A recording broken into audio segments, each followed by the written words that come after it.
ఇప్పుడు మనం పునుగులు ఎలా తయారు చేయాలో తెలుసుకుందాం. దీనికోసం సన్నగా తరిగినటువంటి పచ్చిమిర్చి, కరివేపాకు, ఉల్లిపాయలు, కొత్తిమీర, అలాగే అల్లం. దీంట్లో జీలకర్ర కూడా యాడ్ చేసుకోవచ్చు. వీటన్నింటినీ దోసపిండిలో వేసి మిక్స్ చేయాలి. ఆల్రెడీ నేను దోసపిండిలో సాల్ట్ యాడ్ చేశాను.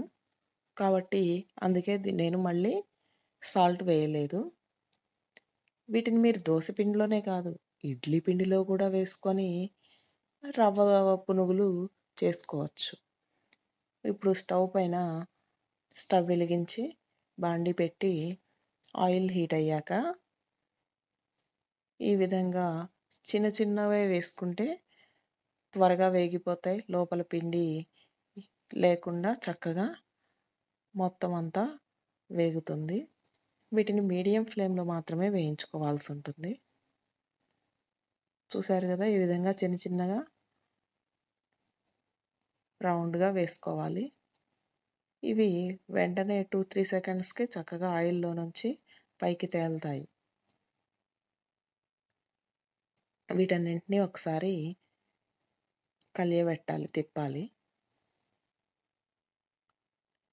చూసారు కదా, వేగిన తర్వాత ఈ విధంగా గోల్డెన్ బ్రౌన్ వచ్చాక వీటిని తీసేసుకోవాల్సి ఉంటుంది. వీటిని మనం మార్నింగ్ టిఫిన్గా అయినా లేదు ఈవినింగ్ స్నాక్స్గా అయినా తినచ్చు.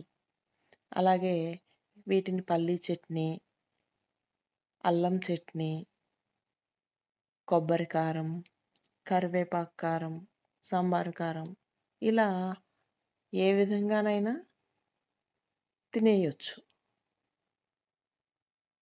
మన టేస్ట్ని బట్టి చక్కగా వీటన్నింటినీ తినేయొచ్చు.